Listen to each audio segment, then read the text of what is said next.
This video discusses an article with the following title: Illicit Globalization, Myths, Misconceptions, and Historical Lessons. It appeared in the Political Science Quarterly in 2011. Peter Andreas is the John Hay Professor of International Studies. He holds an MA and PhD in Government from Cornell University. His research interests are smuggling and international crime. Now I will proceed with the article. In 2010, a UN official was quoted to say that organized crime has today globalized and turned into one of the most important armed and economic powers. This means that globalization forces us to also globalize law enforcement. Because crime has gone global, Moise Naim says that it transforms the international system, upending the rules, creating new players, and reconfiguring power in international politics and economics. Journalists even called the idea the McMafia. States appear to no longer have the means to keep this problem under control. This trend of illicit globalization may make us think that states are now more than ever losing grip on economics. Globalization reduces the cost for criminals to carry out their international trade, just like for legal actors. However, it is too convenient to just blame globalization here. It is easy to forget that smuggling and counterfeiting has happened throughout human history. We will show that with this article. We will also show that states can even benefit from illicit activities. The big criminal actors function like mafias do, but we often mislabel them as drug lords or cartels. The illicit side of global trade involves heroin and cocaine smuggling, cigarette smuggling, intellectual property theft, human trafficking for migrants and sex workers, trafficking of endangered animal parts like ivory, and money laundering. These can have serious bad consequences like environmental damage and security threats. We must note that it is not necessarily true that this illegal sector has increased its share of global economy in recent years, even if it is very difficult to measure due to the hidden nature of it.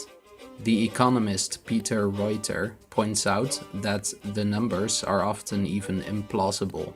No shared research methodologies on the topic exist. Still, recent books and articles try to alert us to supposed rapid rise of global crime. Interpol claims that commercial losses from counterfeits increased from $5 billion to $500 billion in the last 20 years. But many of the anti-counterfeit organizations employ lobbyists who have an interest in exaggerating this number. Let us ask whether the borderless world has grown more prominent. States do define what is legal and what is not legal by setting up laws in the first place. This means that states indirectly control volumes of criminal flows by making something criminal. This means that much illicit trade would be defined away in a state without borders. Conversely, more international law means more international crime. Think about how a huge trade of alcohol smuggling during the US Prohibition was eliminated with the stroke of a pen through legalization. Further, the existence of state laws are precisely what makes human smuggling so profitable. If all migration were legal, then smugglers would have no market to charge large sums for clandestine smuggling. Some people call for borders to come back under control, but that implies that we have had control over borders to begin with. We do not. The first wave of illegal immigration in the US was in fact American settlers crossing the Mexican border in what is now the US Southwest. Much of Mexico's cross-border trade in the 19th century consisted of smuggled contraband goods. This was eliminated by the signing of NAFTA.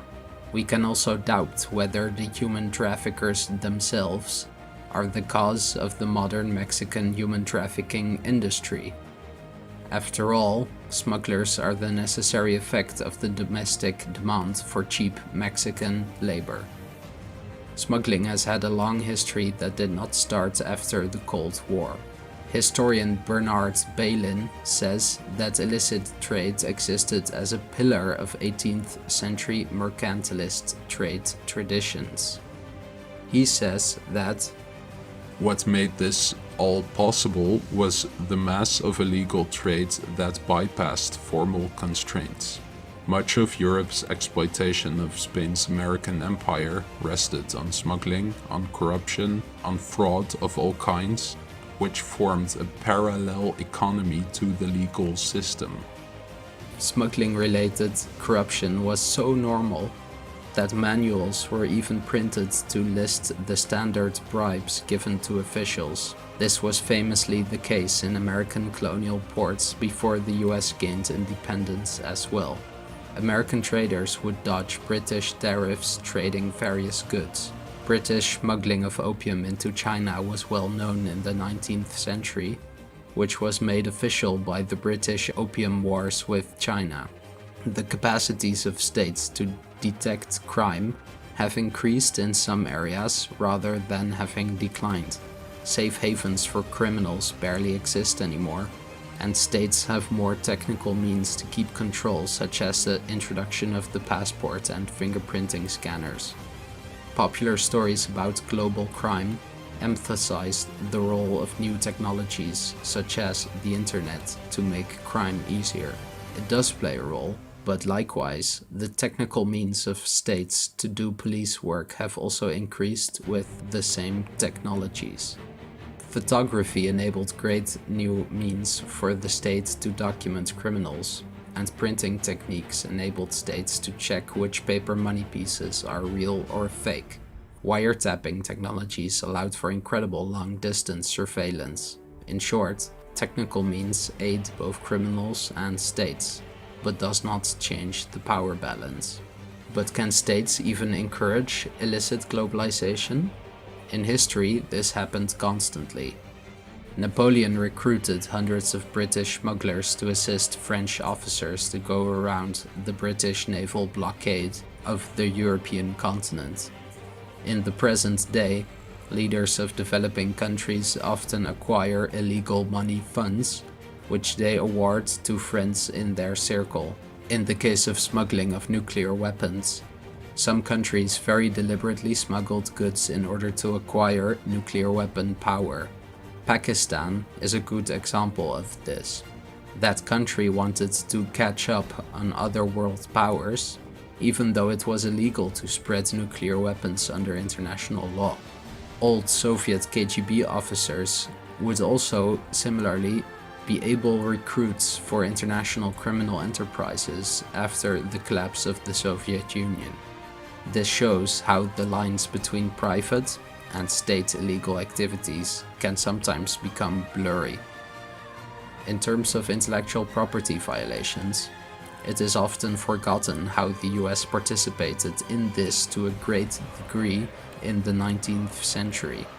When the US initially industrialized, it encouraged smuggling in technology from abroad. Only after the US got its status as industrialized nation did it encourage other countries from doing the same. That means that it is hypocritical for the United States to blame China of industrializing by stealing intellectual property, because the United States did the exact same thing. British authors like Charles Dickens were similarly outraged when the US did nothing to prevent Americans from illegally printing and distributing his works in the 19th century. Last, we will discuss the relationship between violence and illicit globalization. Conventional stories claim that violence always goes hand in hand with illegal trade because no recourse can be made to the police for disagreements. This is true to some degree, but not as much as it would seem. Violence attracts attention, and stealth is a bigger priority. Also, violent criminals are the most visible criminals, which means we are biased in thinking most criminals are violent. We also pay much more attention to trade in hard drugs like cocaine and heroin, where much violence happens. However, trade in soft drugs happen in large volumes as well, and little violence happens in this area. Colombia receives more attention than Bolivia because Colombia is much more violent, but Bolivia also trades in large degrees in illegal drugs. In the area of human trafficking, there is little to no violence. Smugglers tend to bypass or buy off customs officials rather than trying to kill and intimidate the customs officials. In terms of smuggling of illicit goods, the relationship between this and violence happens sometimes, but not always. And once again, smuggling of illegal goods occurred significantly throughout history. American smugglers were very important in keeping US forces supplied during the War of Independence. But after independence was achieved, the smugglers continued their practices and even aided the British during the War of 1812 to turn a profit. This meant that the customs union was one of the first federal American laws that were enacted. In conclusion, illicit globalization is more complicated than it would seem. The lines between private actors and state actors can be blurry, while there is also nothing new about smuggling of drugs, goods, human trafficking, and counterfeiting.